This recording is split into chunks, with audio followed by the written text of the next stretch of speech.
Hey, it's Sterling Valentine. Welcome to your blogging masterclass as part of your Internet Marketing Masterclass series. We're going to be talking about blogging tonight, which really is probably the top story to happen over the Internet in the last, 5 to 6 years. I mean, just kicked in the door, took over by storm. Blogging has now taken over so many different areas. In fact, blogging has literally transformed itself to not even be blogging anymore. Now it's actually become blogging plus, because there's so many other things that blogging can do and can help you with that a blog isn't even a blog anymore. So if I tell you I have a blog and you have a blog, we could have totally different things happening. Mine could be a regular what I did every day journal kind of thing, and yours could be an entire full-blown membership site, with drip feed content and password protected areas and all kinds of other stuff. So yes, you may be looking at what you think is an information product site or a membership site or something like that, a news site, a social site, but I promise you, many of those that you're looking at may actually be built on blog hardware in the back end. So it's really just an incredible story, and if you're not talking about blogging while you're talking about internet marketing, affiliate marketing, list building, then you're just really missing out on a key element that is growing by the minute. It's a moving target, and it's just very exciting to be able to spend this time with you to talk about it, because there are many ways that blogging and blogs can be used to get subscribers and sales, and that's, after all, how we keep score, right? That's how we keep score in this game, is signups and sales. So our masterclass objective is to learn some advanced strategies to use blogging to pull in subscribers and then build your relationships with your list. And of course, I didn't have enough room on the slide, but to at the end of the day, get more subscribers and sales, which is obviously what we all want to do here. So, I love the word blogging. A lot of people don't know what the original etymology or the original word source is, but it came from web log, W-E-B-L-O-G, and a web log was a log, like a captain's log, of the things that have happened. It was a catalog of things that happened. Keep a log, keep a journal. And a web blog actually got closer tied together, and it finally became a blog. So to be a blogger, or to be blogging, is the act of originally keeping track of things on an online diary or journal. But the software that was used to create a blog really took a turn many years ago that to this day has really opened up so many possibilities for not just bloggers, but for internet marketers of all stripes. So let's take a look at our bullets for tonight. We're obviously going to talk about installing your own blog in 5 minutes at the push of a button. And yes, it's that simple. A lot of things on the internet talk about with the push of a button, but really it's 10 buttons. They say in seconds at the push of a button, but it's 20 buttons in an hour and a half, right? Well, this is actually literally one button. You can push one button and have a blog. I'm also going to teach you where to find content to put on your blog, both externally and internally, because you have a lot of content in yourself that you don't know about. How to use other people's blogs to drive your own readership, which is really, to me, it's not even a masterclass tip. It's really just a simple, a big dumb obvious, but a lot of people don't use it, and it's very powerful. How to find and install the best plugins for your blog, and plugins are just ways that you can extend your blog's functionality. How to have others write your blog posts for you, and of course, so many other things that I want to tell you that I didn't put on the list. So let's just kick it off and really talk about some basics of blogging. And that is that you install a blog as a CMS. A CMS is a content management solution. So what's content? Content is articles,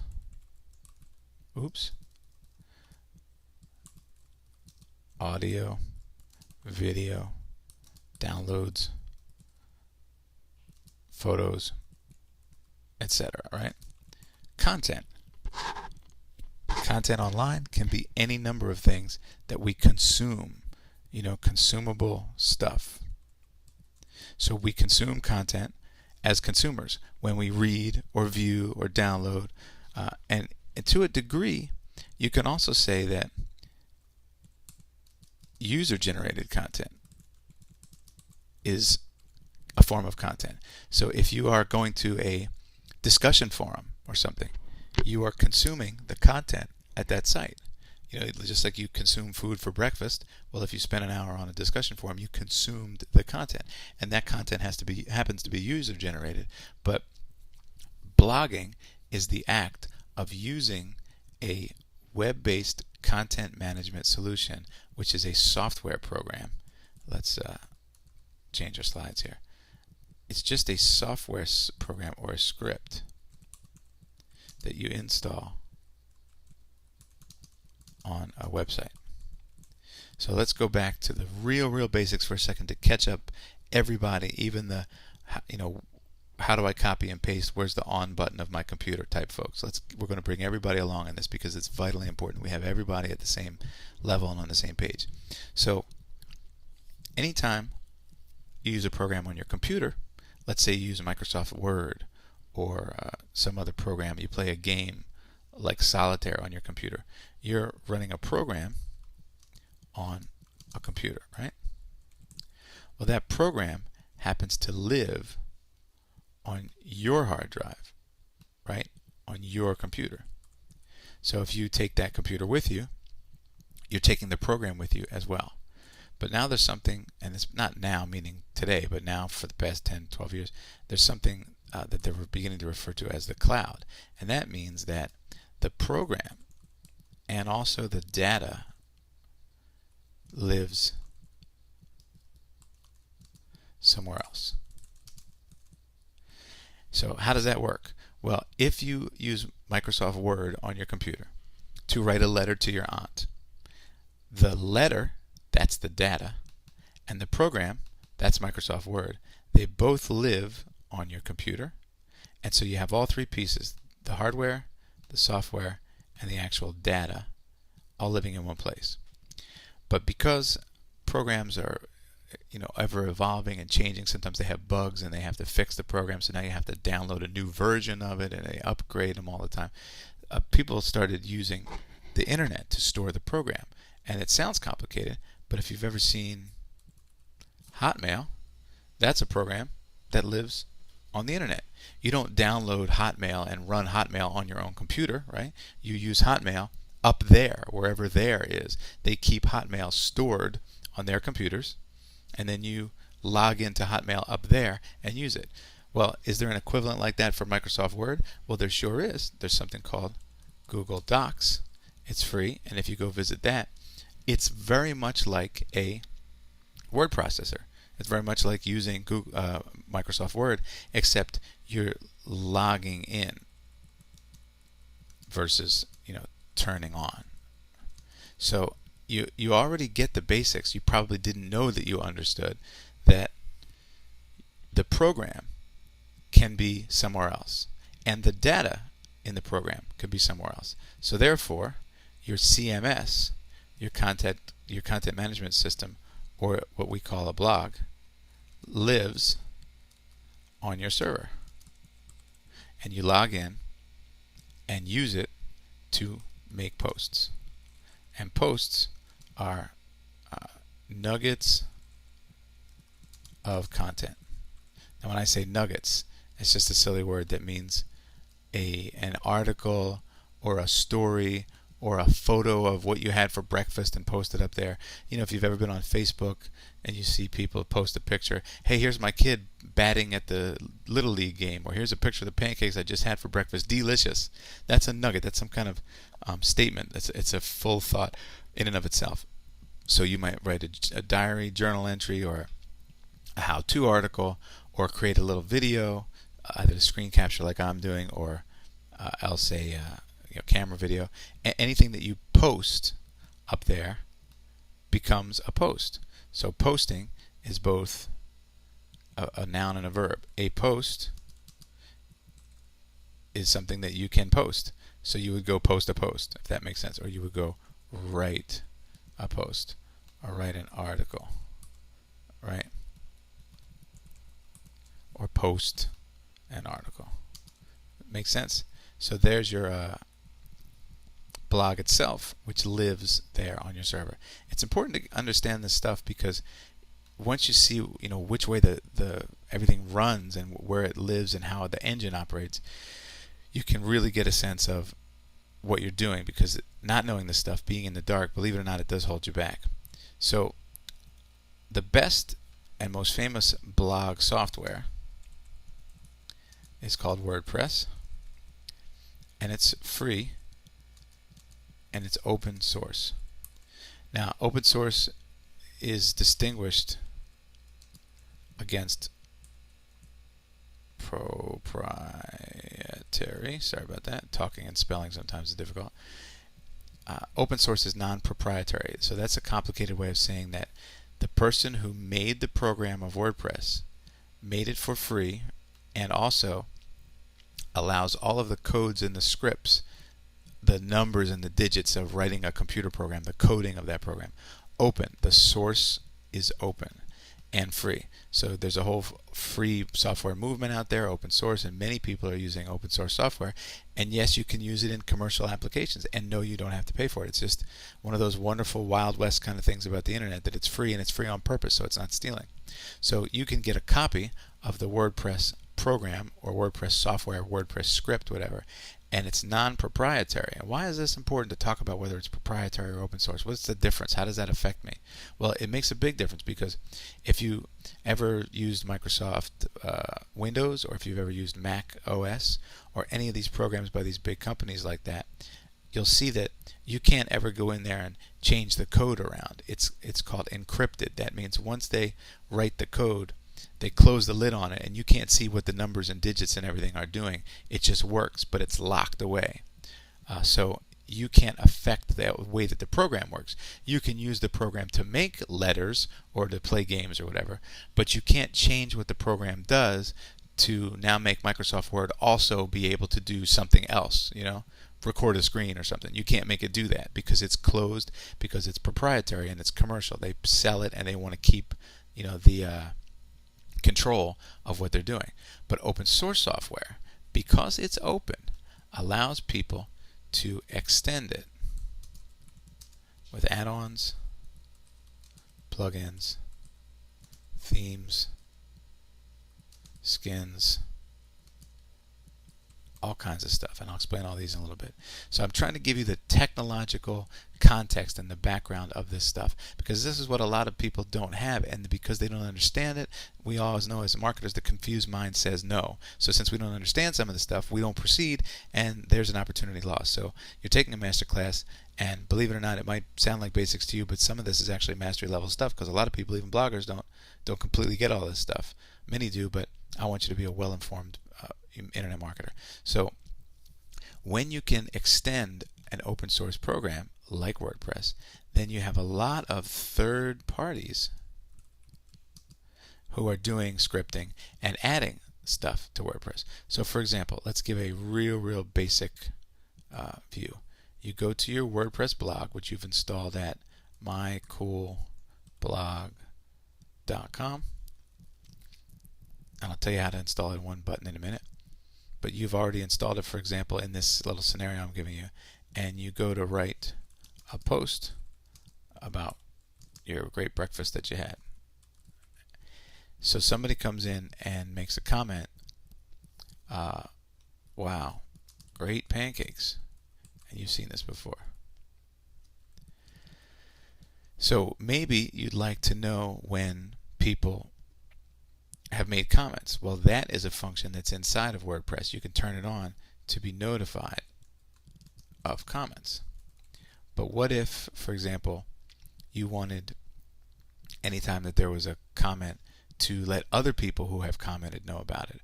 Or maybe you want to have people who've made a comment get an email that says thanks for that comment, or allow them to see a pop-up window to subscribe to your list, or to be given a special offer of some kind after they make a post. See, there's all these other kind of things that can happen that WordPress is just not built to do. But because it's open source, you can get yourself a plugin to make it do that. You make it do what you want.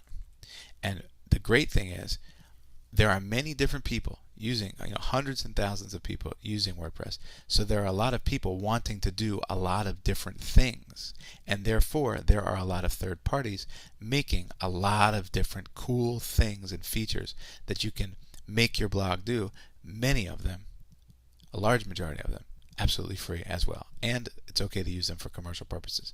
So here's a perfect example. Let's say you have a blog for your Little League team, Little League baseball team. And you make posts about the games and all that stuff. Well, wouldn't it be great to have a calendar? Well, there are calendar plugins. So you would just go to Google or your favorite search engine and type in WordPress calendar plugin, and you will find a whole list. You'll not only will you find individual calendar plugins, but you'll find sites that have whole lists of the different calendar plugins available and what they do. So you'd be running WordPress written by one team of scripting, geniuses, and you'd be running the calendar plugin on your WordPress site written by another whole team of calendar geniuses, right? So you can really stand on the shoulders of giants. You can have many, many different features and functions. So I don't want to overwhelm you or confuse you, but I want to show you that there is tremendous power in blogging, and not just for the standard traditional blogging about what I ate for breakfast, right? I use that example all the time because it's sort of a self-absorbed, silly little thing to be blogging about. Look, here's my pancakes. That's the traditional use. I'm logging my life, and actually Facebook has taken over a lot of that sort of natural look what I did, kind of posts, kind of personal, just keeping a daily journal kind of thing. But WordPress has really become a robust and powerful business tool. So before I get into some of the great things you can do with it and how you can use it to get subscribers and sales, I want to show you just how easy it is to install your own WordPress blog with just one touch of a button. So let's check out our bullets here really fast. So I gave you a little background because I want you to be a real savvy blogger. And now I want to show you this really, really easy thing to do. I'm going to make you a quick list of things, and it's so simple. You'll be able to install your blog in less than 5 minutes. So let's give you a quick rundown of a little bit more technology. Not much to scare you, just a little bit, you'll understand it. So when you have a domain name, mycoolblog.com, then you need a hosting account, and it usually is some name server number, right? So you just point mycoolblog.com to show up at this name server in the same way that you use a 1-800 vanity number, like 1-800 we install carpets cheap, right? That vanity number actually rings to a different number, like 213-555-1234, right? So when you call 1-800 we install carpets, it rings to this number. Well, this is the exact same relationship between a domain name and your hosting account. And there's one other thing for you, is to think about public storage facilities. This is another easy way to understand domains versus hosting accounts. You have a public storage facility, a unit, right? And it's empty when you buy it. There's nothing there. And then you fill it with stuff, right? Well, imagine if you had a domain name that pointed to your public storage unit. And you can take that domain name later on, disconnect it from that public storage unit, and point it to a different public storage unit later on. So you can keep your domain name even if you change hosting accounts, hosting providers, even if you empty out your storage unit of files. You have no files on there left at all. You have no pictures, no blog post, no nothing. And the domain name is yours to keep. So the reason that you need to understand this is because once you have your domain and your hosting account set up, then you would go into what's called cPanel, or control panel it's called, which is usually easy to find because it's 99% of the time found here, myblog.com/cpanel, right? So write that down, easy to find. Ask your hosting company if you have any challenges. And cPanel has a large list of little icons, of little cool things it does. So this is where, for example, if you wanted to make an email address like really cool guy at mycoolblog.com, right? Well, you would go into your control panel and tell it that you want an email address here. You would set that up. So there's a lot of different things you can do in cPanel, but the thing that we're most importantly looking for is a little icon called Fantastico. Fantastico is like a little robot butler, and he installs programs. If you knew how many files it takes to make up a content management system, a WordPress blog, you'd be shocked. Hundreds and hundreds of files, because not only do you need all the front end files, you also need all the back end stuff. Now, what's the back end? That's where you log in as an administrator and change things around. It's just like in a play, there's the stage and then there's backstage, right? Well, backstage is where you go in and make all your changes. So you can go in and make a post.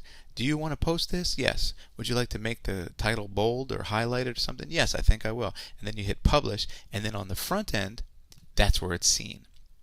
People will see it there, and when they visit your blog, they're visiting the front end, but only you as a password protected administrator can go in the back and change something. So if you don't like the background of your pages, or you want to change the frame around to blue blog instead of a green blog, or install a theme or a skin which makes it automatically repainted as a completely different look, you do that in the back end. Well, there's, as I said, hundreds and hundreds of files. So you could download them all from WordPress.com and upload them yourself, but you don't want to do that. You use the little robot butler named Fantastico, and you just click on the link that says install WordPress, and it finds the latest version of WordPress for you, asks you where you want it, installs it for you, unpacks it, sets it all up, and by telling it a couple simple things like what you want your username and password to be as an administrator, it sets the whole thing up for you, emails you all your logins and everything, and instantly, if you go to mycoolblog.com, there is now an empty blog sitting there ready to go. Now remember, the empty blog is not the same thing as having an empty hosting account, because if you have an empty hosting account with no files on it at all, then when you go to mycoolblog.com, you'll see nothing. There won't be anything there before you put a blog in. So that's truly having an empty hosting account. But if you have an empty blog, you'll still see where it says this is a post, and usually blogs will have what's called a hello world post. Hello world means that's your first, like a test post kind of thing. And then you can click on that test post, you can make a comment, etc. So it's there and it's ready to go. The dollhouse has been built, but no furniture has been moved into it yet. So that's the metaphor you want to remember. So once you've used Fantastico to instantly install your blog, now you're ready to go and make your first post. And that's not really that difficult. If you've ever sent an email through Hotmail or Gmail or something, or if you've ever typed a letter in Microsoft Word, it's exactly the same. They all use what's called a WYSIWYG. And I know you've seen these before. What you see is what you get editor. So you can type just like I'm doing now, and then, for example, you can go to format and change it by making it underlined or something like that, right? Real easy to do. That's exactly what it does for you. It writes all the codes, makes your blog post look as pretty as you want it to be, and then you hit publish, and you've published your first post. Do another one. Now you've got 2 posts. And the great thing about blogs, the thing to me that is the fundamental distinction between blogging and regular content generation, is this. Your users can interact with you. So instead of monologue, it becomes dialogue. And this dialogue is the key. And we talked about this a little bit in our membership sites masterclass. It turns content into community. And when you have a community, you can build subscribers and sales, as well as user-generated content. Now, why do I keep talking about user-generated content? Well, for example, you could have a blog post that has some hotly debated issue, or let's say you have a blog post that says, how do you build a birdhouse. Maybe your blog is birdhousesupersecrets.com, and maybe you have 100 posts. 100 commenters come in over the course of a year or something, 200 or 500, and each one of them leaves their recipe, their secret strategy for, how they build their birdhouse. Well, that page, including all the comments, is tremendous content, but 99% of it is user generated. And that means that people are coming not just to hear what you had to say, but to read the entire conversation thread. So it becomes, your valuable content is not just the thing that you're saying, it's also the thing that they're saying. So I gave you a lot of background, a lot more than most, but this is the kind of thing that requires that kind of level of understanding if you really want to maximize it. And I really want to see you guys maximize blogging as much as possible. So now you've installed your blog, you've got a domain name, you installed your blog, it's up there, mysupercoolblog.com. You made your first post. Hi everybody, this is my first post. I'm not sure I know what I'm doing, but I hope you like it. Please comment. And then somebody comes along, hey, great blog, good luck. And then another person says, yeah, I agree with the first person. And then there you go, you've got a blog going on. And that's about as simple as it gets, right? But the big question that bloggers face is, they stare at this, the big, intimidating, scary, white screen, right? What do I say? Well, this is where most people get stuck. This is why you will find an epidemic of empty blogs. Because people got the bug, and they got as far as pushing the button of Fantastico or getting somebody to install it for them or whatever, but then they got stuck. What do I say? Number one question, right? Well, I'm here to help you out with that. There's a lot of things you can say. First of all, one of the greatest things I think you can do is document your journey. Especially if your journey is about discovery. Now, you got to keep something in mind. You have to give yourself permission. This is key, and you're not going to find this taught a lot of places. I've taken blogging training, and they don't get into this level of depth of stuff. So I really want you to understand what I'm talking about. You have to be able to give yourself permission because you have something valuable to share. Now, we always underestimate our own value and overestimate everybody else's value. We always think, well, what could I possibly have to say? I'm just little old me. Nobody wants to know what I know. But you'd be surprised. You might know how to build a birdhouse, and you say, well, that's stupid. It's just a birdhouse. Who cares? Somebody else might be dying to know how to build a birdhouse or be a big fan of the birdhouses you build. You never know. So stop being such a critical person who thinks better of that you know better than the world, and just get yourself out there and put yourself out there. It doesn't matter. Be yourself. The world needs you to be yourself. And a friend of mine once told me that there are 3 great quick phrases that you can remember as an internet marketer: to tell your story, share your results, and then as a marketer, of course, sell your system. That's last. But for right now, if you don't have a system and you barely even have any results, then tell your story and document your journey. So if you give yourself permission, then you can have a great blog called I'm trying to make money online.com. It's a joke, obviously, but I'm saying, that you could actually call it that. Or, my journey to online wealth, something like that. See, so if you're documenting your journey, then guess what? You don't have to have all of the answers, right? All you have to do is have ignorance, questions, and a willingness to serve. Because that's enough, especially the service part, to serve a community by telling your story and documenting your journey. So what does that look like? Well, maybe you have a question that you're seeking an answer. Here's a blog post. I want to learn how to set up a squeeze page, and I don't know how to do it. So I'm making a blog post about my journey to try to figure that out. So first today, I looked around on the internet and I found these things. Here's a screenshot of this. I tried that. I downloaded that. Here's a link to it. What do you think? I couldn't get it to work. Does anybody know how to help me with it? Then the next day, part 2 of my squeeze page discovery journey, I tried this. See, I don't care if you don't know what you're talking about, as long as you are leading me through the process of you finding out what you're talking about. And you know, a lot of people have what they call imposter syndrome.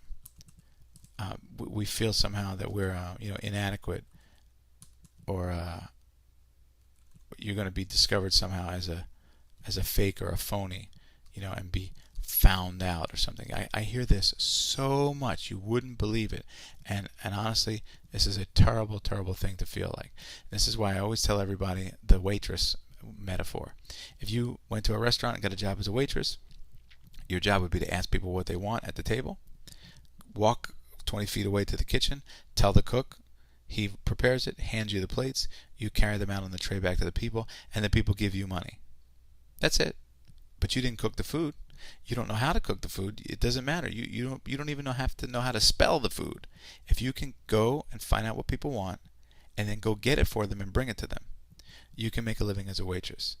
And it's the same thing. The online world is one big restaurant. You have people gathered together, not at tables like they do in restaurants, but in places on the internet, the discussion forums or search engines or whatever, groups, whatever. And they're all gathered around because they have a common need. They're hungry, but they're hungry for knowledge, right? And so you can find out what they want and then go get it and bring it to the people. And just like at a restaurant, the person who ordered the steak doesn't care if you cooked the steak or the chef cooked the steak. The steak tastes good to them. They don't care. They don't care where it came from, as long as it's healthy and tastes good and it serves their needs. And they pay the cook and they pay the waitress. So think about some people who have jobs where they don't know in the beginning of the day what the answer is. How about a detective? How about a journalist? How about a doctor or a scientist? Right? Therapist. And what do they all have in common? Questions. They're looking for answers to questions. And on the internet, one of the biggest phrases is how to. So these people wake up every day. Their qualification is that they don't know what they're talking about. Who's the murderer? I don't know. I'm going to go find out. What's the story with the closure of that nuclear plant? I don't know, but we're taking you deep inside to find the answer. You go into the doctor, and what's the first thing he asks you every time? So, tell me, where does it hurt? Why are you here? Right? They don't know, and they're asking. Scientists wants to determine the answers to the questions of life. They do experiments to find out. Therapists ask you how you're feeling, what happened, all that stuff. These are questions and answers. These are professional answer seekers. So you can do the same thing by just being on a journey of discovery and finding things out.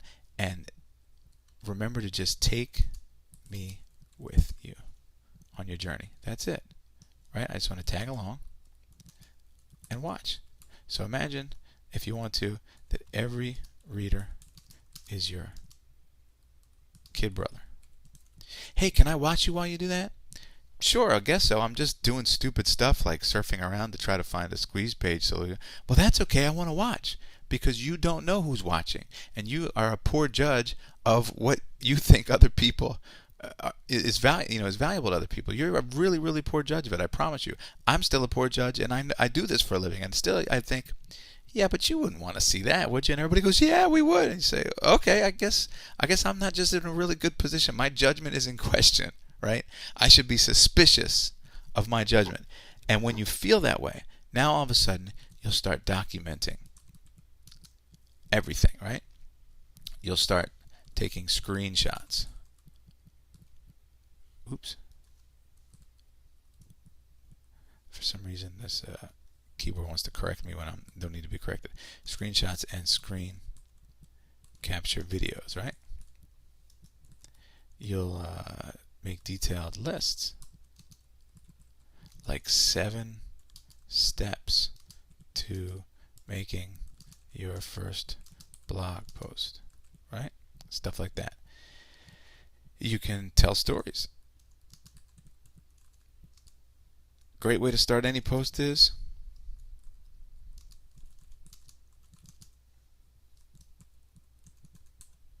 so here's what happened, right? Just tell me what happened.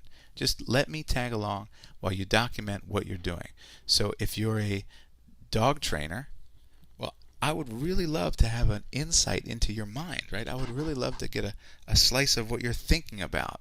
So tag along, let me tag along. Maybe you say, today I had a client who every time, I tried to praise her dog for doing something good, she yelled at the dog because it was barking or sitting or something. And I really noticed that that's negative inverse, reactionary training, which can lead to bad behavior, blah, blah, blah. So I told her, here's how to not do that. And, that person was probably thinking that on their way home from training that dog. Then put it on a blog post. Every thought you have is a possible, nugget that somebody else can benefit from. So who are you to keep it from them? If this is the community that you serve, then dump it out there. Just do a brain dump. And it doesn't have to be perfect. It just has to be done. Done is good enough, right? And you don't have to get it perfect, you just have to get it going. So get started ASAP. Just make a first post.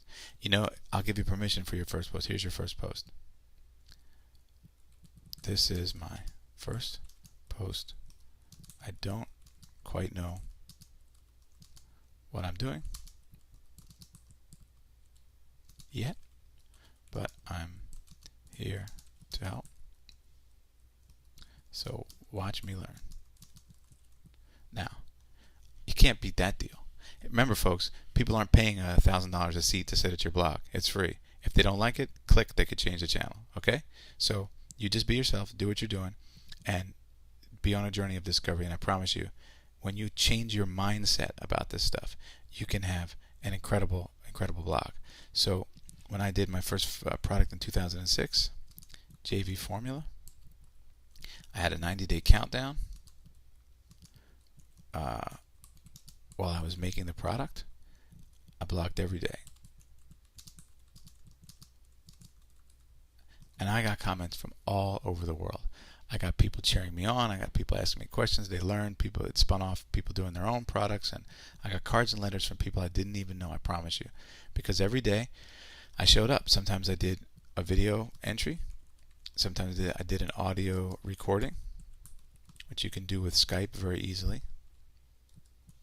There's a plugin that escapes me at the moment, but just type in Skype recorder. And it could drop a couple bucks and you can just press record and you and the other person are there. Interviews are a great way to get content quickly. I took photos from the road and posted them, etc. Screenshots, my plans, what I was doing. And I had a huge, during 2006, during May of 2006, we had more traffic in 2 different 24-hour periods. Our website, JV Formula, had more traffic than the White House's website, whitehouse.gov. On 2 separate occasions, for that 24-hour period, our traffic beat that. So more people were looking at what we were doing. I say we because, I always think of it as everybody who's helping out. But what we were doing, then they were looking at the White House website. So that tells you something. People are interested, right? And then in 2007, I did the Internet Marketing Road Trip, where I did 21 days straight. And I went on the road. I spoke at a seminar. I attended a couple other seminars, Florida and New York. And so as I drove up and down, stayed at the hotels, I met other marketers. I interviewed them, some in my hotel room, some of them just in the lobby, a couple on the street, one guy at the bar just hanging out. And brought my laptop with me and blogged. And during that 21-day period, I added approximately 4,500 new subscribers and generated about $12,000 from one-time offers. Now, of course, on that blog, I had a whole community on the back end that you could join. And that, of course, is the precursor to MarketerLink, which, believe it or not, I've been working on for this many years. That's our current internet marketing community for all my customers and students. But people were paying, I think it was like $197 or something, to get access to a bunch of different recordings of bonus stuff, some live webinars, and the access to the community. So I digress a little bit, but I just want to show you this is a perfect example of using a blog to get subscribers and sales. And you want to hear the funny story of how this happened? I was with my girlfriend in the supermarket, pushing the cart, 10 feet behind her for a late night shopping trip. And I said, man, I've got to, because I was living in the Northeast at the time, I said, man, I got to get down to Florida for one seminar, and then the very next weekend I have to go back down for another seminar. I got to fly right back up on Monday and go back down on Thursday. I mean, that's ridiculous. I might as well just stay for the 2 weeks. And then if I'm going to do that, I'll need a car. I might as well take my car. So I probably should drive down and make a longer trip out of it. Then the weekend after that, I have to go up to New York for a seminar. So in 3 weekends, I'm going to be doing 21 days of just, basically internet marketing. I said, man, can you imagine it's going to, the cost and the gas and the hotels and the food, it's going to cost a chunk of change to do this. I should probably charge admission. And then I didn't say anything for a second, and all of a sudden my girlfriend, who at the time knew me pretty well, turned around and looked at me. She said, oh no. And I looked at her and I said, oh yeah, I'm going to do that. And we both started laughing. And that's what I did. I just made a blog and said, I'm doing this, come along. And the blog posts were free, but the community back end was an extra fee, and 4,500 subscribers in 21 days, many of whom are still subscribers. And I don't know my complete value per customer of those people, but some of them are still with me and bought products and services, and that's how it works, because I gave myself permission to say, I'm on a journey of discovery, come along, because look at yourself, look at your own life. You like it when people show you stuff, right? And we love to be a fly on the wall. So look at it from your perspective. If you would attend such a thing and watch, then maybe other people would too. So those are a couple great examples. And I've toyed with blogging a little bit on and off since then. I'm more of an event-based blogger. I try to stay within my community now and just talk to them mostly. But you don't have to be on a big countdown public stunt or something. You can just keep a blog, and many of my students have very big blog followings now, and they have a lot of people commenting, 15, 20, 25, 30 people commenting at a time, and I'm proud of that. So you can do it too. So there's a couple great examples. So let's move back to our bullets. How do you use other people's blogs to drive your own readership? Well, now we're looking at the other half of the equation, and it's real easy. You ready?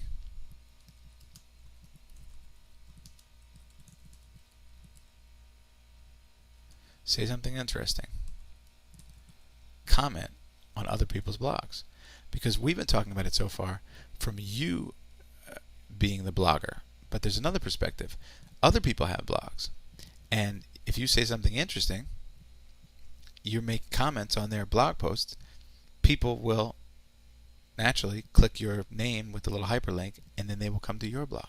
So blog comment, and I guess forum commenting as well is a very, very similar thing. Making a post on a forum. If you say something interesting and contribute to the conversation, and remember the word here is value. Value, value, value, value. I can't tell you that enough. Tell me something useful. Be useful. Say something interesting, helpful,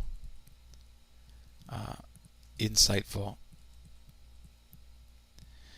Don't just go on people's blogs and say, yeah, I totally agree, because that doesn't help the conversation much. I mean, yeah, you can support the blogger. Of course, I suggest to do that, but that's not going to draw people into you.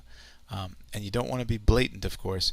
You don't want to go on there and say, interrupt the conversation already in progress and say, hey, I just made a blog post on fishing. Come see me. Because that's, if you were at a cocktail party and somebody broke into the conversation and tried to sell you life insurance, you'd feel yucky, right?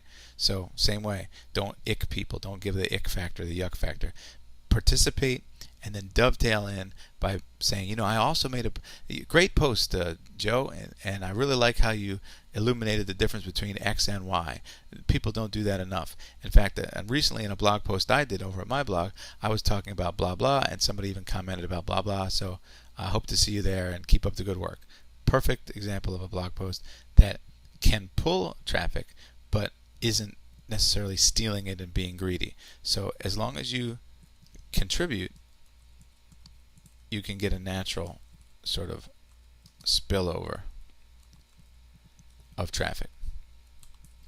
And forums work as well as blogs, but the thing that you want, of course, and we talked about this in our traffic masterclass, is targeted traffic whenever possible.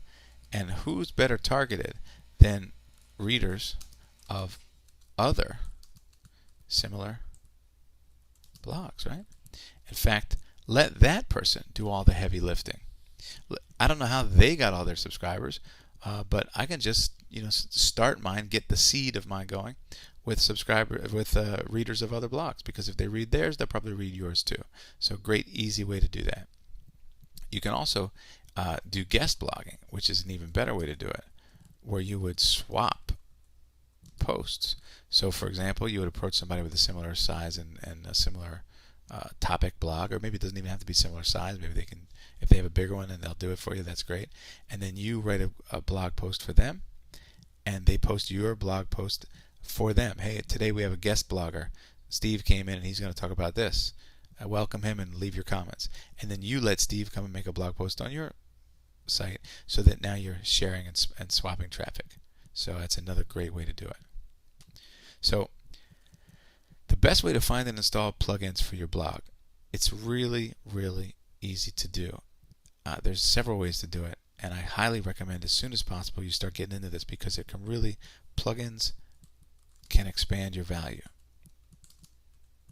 Meaning, if you didn't know that there was a plugin that counts the dollars of the national debt or something, I don't know, I'm just making that up, but if you found out that there was a plugin, then you could put that countdown national debt counter on your blog, which will stimulate conversation, stimulate other blog posts, and allow you to provide more value than you would have if you didn't know that extension existed, right? So use plugins, use extensions, add-ons, plugins that people write to enhance the value that you give. So you want to search for things like top WordPress plugins, essential WordPress plugins, best, etc. Best WordPress plugins. A couple other things you can do is visit other blogs and look for cool features. So for example, a very famous feature a lot of people have is an image slider. When you get to the top of the blog post, the top of the very first page of the home page of the blog, you'll see a big box with a photo, and then the photo will sort of fade into a different photo. And if you click any one of those photos, it will take you to a different post. So there's maybe 3 photos at the top. Picture of a guy standing next to a car. My story of how I bought my car. And if you click that, it goes to that blog post. But the next one is a picture of pancakes, and that's a story about his breakfast. And if you wait for that picture to come, click that, it goes to that blog post. So now you can see, you can tease people. Well, that's not a standard feature in WordPress. So you would look for a slider plugin, right? That's what it's called. Or sometimes you would also look for a photo gallery plugin, etc. So whenever you see cool stuff, visit other blogs, and whenever you see cool stuff, look for the feature and then go to a search engine and try to, figure out what that is. That's a great, great way to do it, because I want you to use what you like. If you like it, that means people like you will also like it.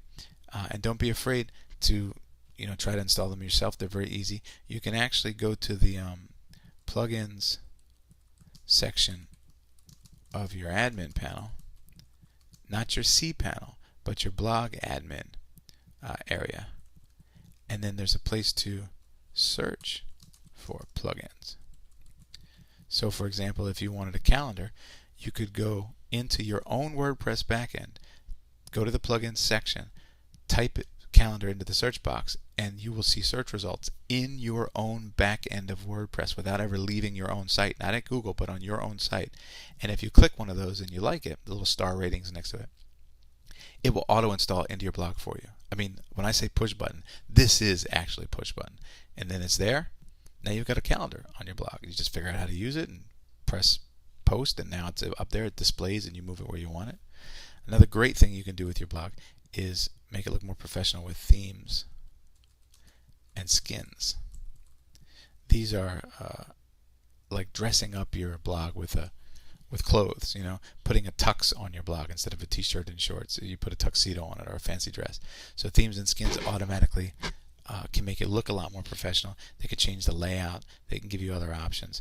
And you can even have particularly a theme-related theme, such as a golf-themed theme or skin. Themes and skins are sort of, the word is used in the same way.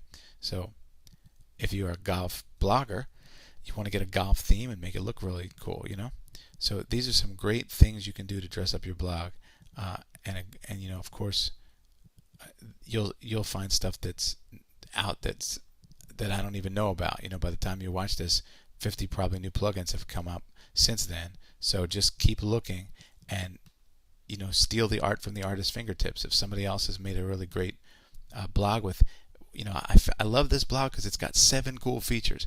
In the header, the thing moves, and then over here on the sidebar, you can click and this happens. Okay, write them all down and find the plugins for them. If you can't find the plugins for them, then here's a trick. Go to Fiverr.com or Odesk.com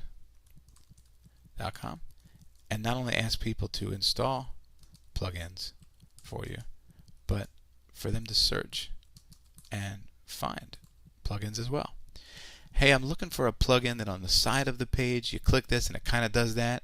Pay the guy or the girl $5 and she'll go search it out for you and give you the different options. I mean, $5. Is it worth your time? I think so. So last bullet point is how to have others write your blog posts for you. Well, there's a couple little tricks I like to teach about this. First of all, we talked about guest posts already. And keep in mind that whenever you have comments, that is a form of user-generated content, right? So private label rights are materials that people write ahead of time knowing that you are going to want to put your own name on it. They write it to help you. They're content creators who have already arranged content for you to take and either just put your name on, which I don't suggest doing exactly, or rewrite it a little bit and make it sound more like your own voice and use it. So you can look for private label rights articles, article packs. You can also search for the initials PLR, which stands for that. So if you were a golf blogger and you needed some content, you could Google golf PLR articles and find a whole treasure trove of articles. Now, buyer beware, some of these are certainly not as good as others, and some of them, frankly, are absolute junk. They sound like a robot with a headache wrote them. So you don't want to put stuff that makes you look stupid, but you can certainly use it as the basis, sort of, maybe jumble some up together and rewrite them. Even just use them for kind of like starter material that you can, it fires your brain off, and then you can start to write different stuff off of that. Another great thing to do is use Dragon Dictate, or on the Mac it's called Mac Speech, and talk your content out. Write with your voice, right? And you can, believe it or not, get a lot of content just by talking. If the average speaker speaks approximately 200 to 300 words per minute, and the average article that's posted on easyinarticles.com or something is approximately 400 to 600 words, then you could make an article every couple minutes. So imagine if you talked for an hour. And the funny thing is, people who, I remember I said one of the biggest complaints is, I don't know what to say. Some of the people who tell me that they don't know what to say could carry on an incredibly interesting conversation about their topic of choice. If you talk to them on the phone, they could talk for an hour straight. Really interesting, cool, insightful stuff that they know that would be interesting for other people to read, but they could talk about it for an hour on the phone, couldn't write it down to save their life. And that's unfortunate because you are generating content even when you speak. In fact, right now, and we covered this a little bit in the product creation course recently, right now I'm creating content just by talking to you. So I can have this transcribed, turned into articles. The ums and the ahs obviously can be removed, and you want to get what's called a copy editor to edit your copy a little bit. Somebody that can, make it article-ish instead of talking-ish, because reading stream of consciousness text is not quite the same as reading text written to be presented. But the sad thing is there are many people who attempted to start blogs, never got their blog off the ground, and yet during the same time period that they failed at blogging because they didn't know what to say, they had spent 50 hours talking to various people over dinner, in the car, whatever, talking about really cool stuff that other people would have benefited from hearing, and there it goes. Great content, gold, right out the window. So don't end up like that. Use Drag and Dictate, use MaxSpeech, or even just use, those are two programs that will actually transcribe what you say in real time. Sometimes it gets it a little wrong and it recorrects the words and makes it look a little silly. Again, you can have a copy editor fix that for you. And if you don't want to do the expensive software kind of angle like that is, just hit record on your computer and record your content by itself and just have a transcriber transcribe it for you. So it's a great way to generate content very, very easily. A couple other things I want to tell you about really quickly before we wrap up. And one of those is curation and pointing. So curation is a word that means getting and managing and arranging things. So a museum curator is the person who obtains and takes care of and arranges all of the pieces in that museum. They're the curator of the museum. Somebody has to decide what stuff goes in there, and that's the curator's job. Well, there are blogs that are, believe it or not, nothing more than curation of other blog posts. So it might even be a roundup blog where you say, okay, today's really cool stuff I saw on the internet. Link. So for example, cool story. Read this. Cool article. Here. And cool video. And there's the link. So that's today's post. You are curating other stuff and pointing to it. And if you know the story of how Yahoo started, Yahoo was not originally a search engine. It was a directory of links. And a link directory is just an aggregation. Aggregate means to get together and collect. A collection of links. So if you remember the old Yahoo screen, it had like an outline. It said autos and this and that. Similar to like when you go to eBay and it has all those little classifications. And it would just had a link directory. I think Yahoo probably still does. But that's how it originally started out. Became a billion-dollar company by just pointing to other stuff. In fact, when you first visited Yahoo in the very beginning, there really wasn't any there, if you know what I mean. The only thing it was signs pointing to other places. So it was a place, but the place itself, Yahoo, was a place that was made up of a collection of signs to point to other places. So it was a place that didn't really exist because it just pointed to other places. It was a portal or a directory. So there's power in that you don't even necessarily have to write the great American novel and be the world's most eloquent speaker or writer. You can just, if you're not good at that stuff, just point to a bunch of stuff. Hey, here's a cool article I found on this. What did you think? And keep it light and simple, but just put yourself out there. The most important technique of all, the single greatest blogging tip I can give you, I've saved till last. And here it is. And you're going to want to write this down because it's pretty complicated. That's it. Get started. Because the most perfect blog that exists in your mind will never be as good as the okay but getting better blog that you create today. So if today's the day you're going to start blogging, get out there and do it. Send me the link. Let me know how it works for you. I'd love to see your blog. Maybe I'll even come and comment on it. I comment on all my students' blogs every once in a while, so I would love to do that. It would be an honor and a pleasure to know that this was in some way a small part of your continuing success story. So keep in touch. You know how to get me, sterlingvalentine.com, and let me know how it works out for you. All right, Enjoy your blogging.